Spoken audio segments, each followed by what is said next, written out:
we're back and we're joined by IYAZ. How are you today?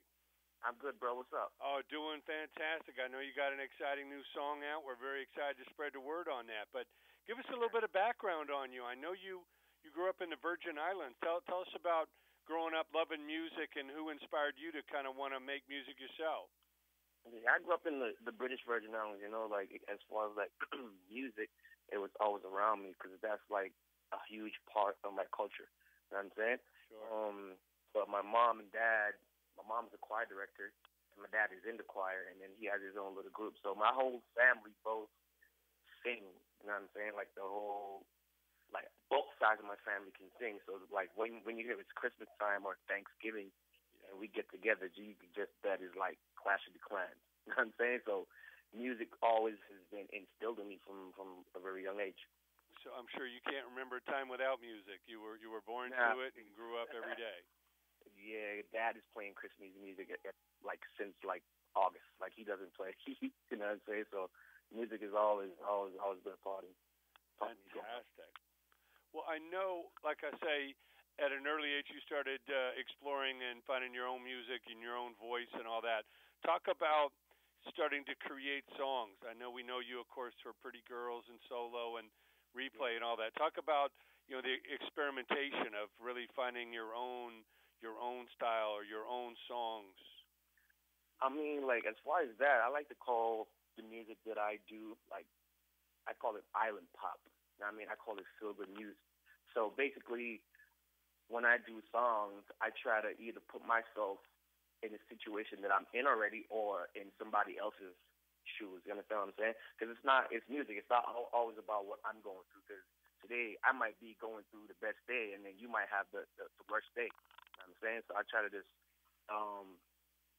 put myself in other people's shoes and write accordingly. I've always been great in English. You know, that was like one of my strong points. So me just storytelling and just bringing everything together on the song, selecting the right beat, selecting the right instruments, having my beats right now that I'm selecting, I try to have them sounding more live, more like stadium music. You know what I'm saying? So like any song that I'm putting out from here on, like on a new project, like when you hear it, you're gonna hear the growth as opposed to and everything started all processed from before. You're gonna hear even more vocals, more like even better beat selections. As you heard alive, it sounds like literally a band is playing. You know what I'm saying? So and just take it back to that where my culture is, like the reggae mixed with that pop fusion, you know what I'm saying, and just keep it moving. Sure. Well, I know you have Nash from Shelly Ray on the new song Alive. Talk about how Nash became involved and how Callie, the producer, helped you put this together. Yeah, Nash came about it because I've known him for almost like 5 years now. And we've been supposed to work together. So I did the song Alive, and me and my cousin were sitting in the studio like, yo, who can we put on this record? You know what I'm saying? Somebody that will not just compliment the record, but give it that edge, completely far left type of feel from what I already did on it. And then we just going down the list. He's like, there, boom, boom. And then he was like, Nash. I'm like, which Nash? He's like, dude, Nash. And I thought about it, and then I just started like singing like something he would say in my head, and I was like, yeah. So I shot the song over to him, and I just wanted to know if he liked it and if he was down to get on it. He didn't even reply. He just sent it back with a verse. You know what I'm saying? He sent it back with the verse. So I was like, all right, cool. I guess he likes it. And like when I heard what he did, I was like, yeah, man, this is definitely what the record needed. Sure.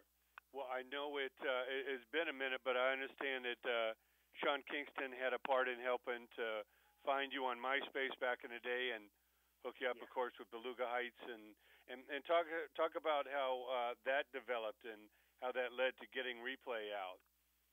Yeah, as far as that, I actually Replay. Like, a lot of people, like I think I've said it before. Like Replay was the song that was leaked. You understand? Like I was basically helping Sean Kingston wrap his album up, like helping him write stuff on his album and doing promos for his new single. So I was in the studio, we did the song, and we didn't even get to finish my album. You understand what I'm saying? So we do the song Replay, and then Sean puts his single out. So I'm on tour with Sean, like putting out a song, and then before you know it, the song leaks, and everybody's just like, "Oh my gosh, what are we gonna do now?" But before you know, like people started like playing the record, they loving the record, this, that, and third. So I went from helping Sean finish his album to trying to finish my own album and get out there. Before you know it, like we're doing shows together, we're doing tours together. Like we doing either our own tours, or we ended up doing the Justin Bieber tour, which is kind of huge. You know what I'm saying? That was like my first major tour. Sure. So we played definitely like just took off, like, and we spent the rest of the time just like chasing the record. Now, how do you keep your head on straight when all of a sudden Replay takes off, selling ultimately 15 million copies? You're on the Bieber tour. The girls are going crazy. How do you keep a level head, and what advice do you give to those to make sure they don't go off the rails? I mean, you just always have to keep well-grounded people around you. You know what I'm saying? Like, as far as me being from the Virgin Islands, I've always been, like, real humble, real down-to-earth. I'm kind of laid back. Not much really excites me. Like, you know what I mean? It's like, I appreciate it, but I'm not going to be, like, going all crazy. You know what I'm saying? As far as, like, people out there, just try to always have well-grounded people around you. Don't forget where you come from. Don't forget who you are. Don't let people try to tell you who you're supposed to be. Just do you at the end of the day. And once you follow those steps, everything should be good. You should be smooth running. Well, yeah, because you got to remain hungry and humble even if you're successful, because you never know the ups and downs of the business. Any day that can be taken away from you. Any day. You know what I'm saying? So you always got to make sure you stay humble, you stay hungry, you grind, you go out there, you put your best foot forward, even if your best foot forward isn't the best foot, even when it's not going your way. And so you just got to always just make sure you just focus on your craft, build you, and keep moving. Sure. Now, I know you also had a great time in collaborating on the Hannah Montana show and did a song with Miley Cyrus, Going to Get This. Talk about creating with Miley and what kind of person she is. Yeah, Miley's crazy, man. Like, people are be like, yo, like the stuff that Miley's doing right now. Like, I get it though. That's really Miley though. Like, people are getting upset with her because she's like, they seem like she's doing the most. But at the end of the day, you're looking at somebody that spent like her whole childhood just basically being what everybody else wanted her to be. So now she's able to come out the box and do what she wants to do. You know what I'm saying? And as far as the song that we did, I've always been a huge fan of like the whole Disney thing, from the Miley to the Hannah Montana to even some of the shows on Nick. Sure. Like all of them. That's all I used to watch. Like, so by the time when they said it's like, yeah, I got a song I want you to do with Miley, I was like, yeah, you don't got to ask me twice. For sure I'm going to get on that.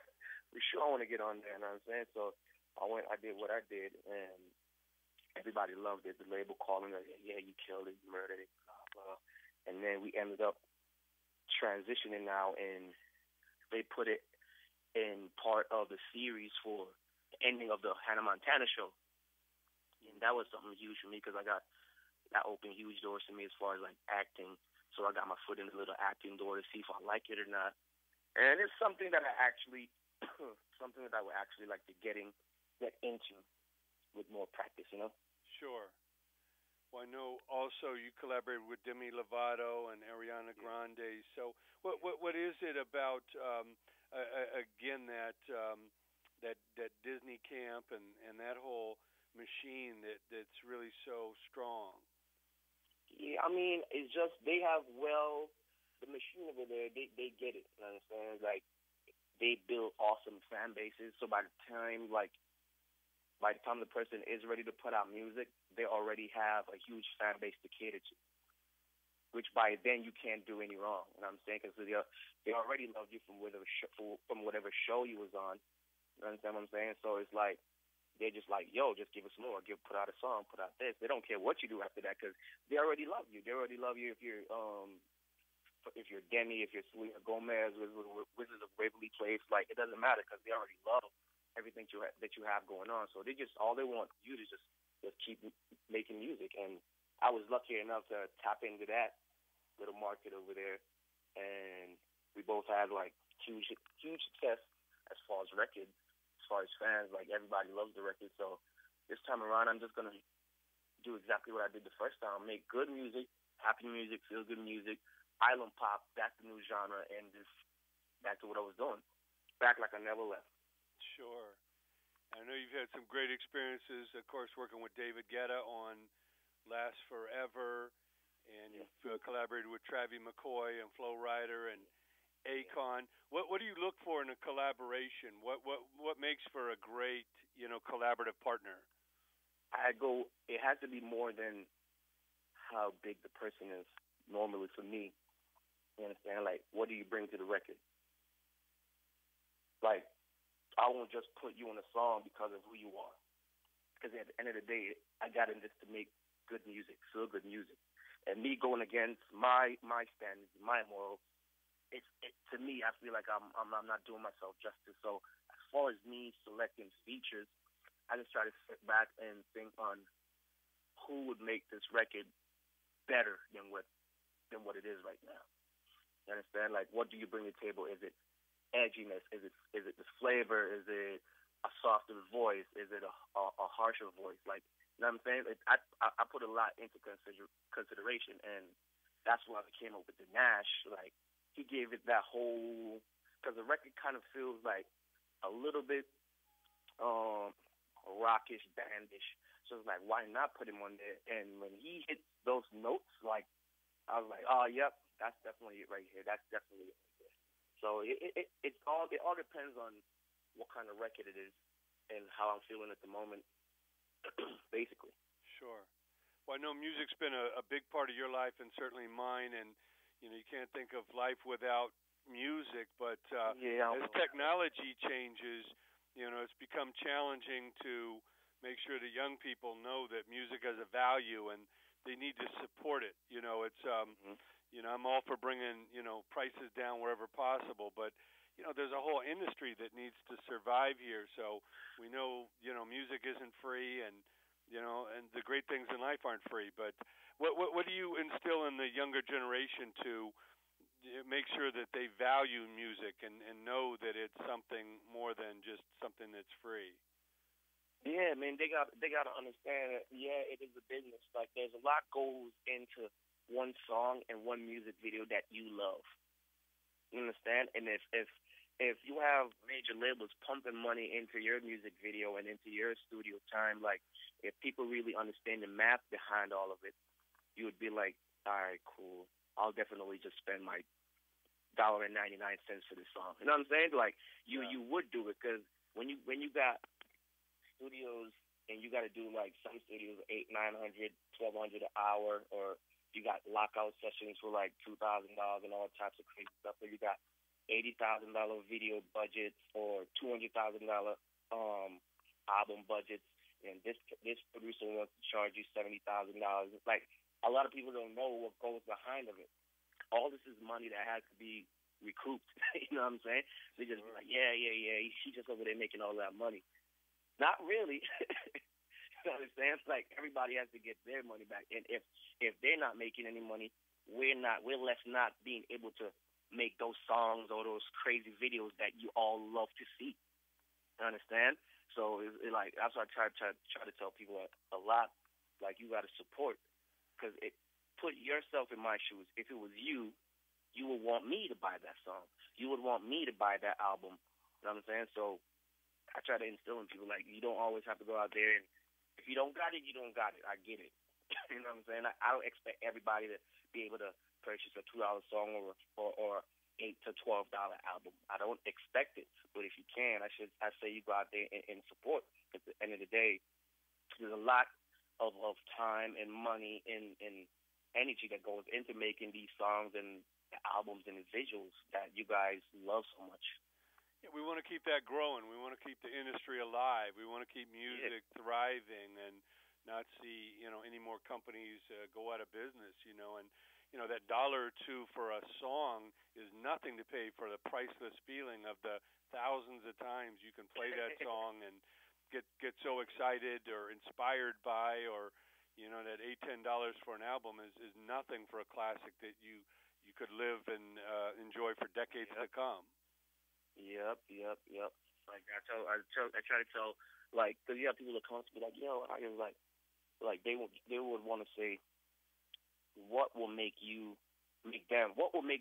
want to buy this song or this album if they have to buy food or if they have to buy, let's say, school books or this or that. And I would just stare at them like, I'm not forcing you to buy the album. I would really like you to buy the album. Because let's just say there is this song or 2 or 3 songs on the album, and you're going through something, you listen to the album, those exact songs that you didn't want to purchase are the same songs that are going to help you get through that time. You might have a breakup with a girl, or parents pissing you off, or like you're going through some tough times, and you might have music. Like the one thing you're going to have is music. Like there's a song, no matter what you go through in life, there's a song for it. Whether it's pushing the positive, it's hitting you right on the envelope, like exactly how you feel, or it's like making you even feel even worse. You know what I'm saying? But there's a song for everything out there, and I just try to tell people, like, just go out there and support, because at the end of the day, you guys are going to go out and pay, let's say, $13 to see a movie, and you couldn't only watch that movie once at the movie theater. That's it. Next time you want to see it, you got to pay another $12 again for it, where you pay $12 for my album or $1 for a song, and it's yours to do whatever you please. Yeah. You know what I'm saying? So it's all, you just got to find the logic for everything. Well, it's priceless, and like I say, there's a lot of people that depend on that little, 99 cents or $1.99. There's the engineers and the graphic designers and the mixers and the printers and the record company staff and the radio station. I mean, it's a small price to keep such a great thing alive. Yep. And what other advice do you give to young singers or young musicians that come up to you? I know the business is constantly evolving, so it's a little tough to tell them what to do, but as far as the level of dedication or the sacrifice or the passion they have to even have a shot at this business, what do you tell them? I tell them straight up, be yourself. Make sure this is what you want to do, because a lot of people want to get in here because what they think it is. You understand? You have to want it for the right reason. You have to know what you want. Do you want to be famous? If you want to be famous, I can't help you, because it was never about being famous to me. It was always about making good music, making music. So I try to tell a lot of people that come up to me, like, what do you want out of this? Because originally my original one thing ever was for my music to be heard everywhere. That's why you don't see me like up and down with it here and there, because I basically have accomplished what I wanted. I wanted my music to be heard everywhere. So what do you want? I want this and that. Cool, I can help you with this. If it's not, if you just want to be famous and get all the girls and drive the fanciest cars, like I can't help you with that. I can't help you with that, because we not in for the same things. You know what I'm saying? So anybody that comes up to me like, yo, do you have any advice? This and that. Like, know your craft, trust your craft, find ways to always better whatever it is that you're doing. If you're dope at, let's say, video production, you have to find ways to always make yourself better. Create a name. Create, whether it's a dope logo or a dope tag or something. If you're an artist, if you're a singer, you got to find a way to be better than the next person that's next to you, whether it's through making your shows better or maybe fan engagement. You got to find ways to always be different. You know what I'm saying? Because there's a million and one people out there that's singing. There's a million times 10 that's even rapping. There's a ton of them that's trying to be the next Denzel or the next Angelina Jolie. You know what I'm saying? It's like everybody's trying to be that, and you have to figure out for yourself what reasons do you have to want that. If you just want to be famous, that's easy, but that's not going to last, because now you have to constantly either be in the spotlight or do certain things, whether it's bad or good publicity, to always be in the spotlight. Is what I'm saying. So there's a lot that goes into it, and everybody doesn't get the same answer. You know what I'm saying? It depends on what you ask me. I'm gonna give you that answer. I'm gonna give you an answer according to what you ask me. Well, it's been our pleasure as always. IYAZ new single is Alive. Please go out and support forthcoming album. Can't wait to see you live. Thank you so much for joining us. Appreciate it.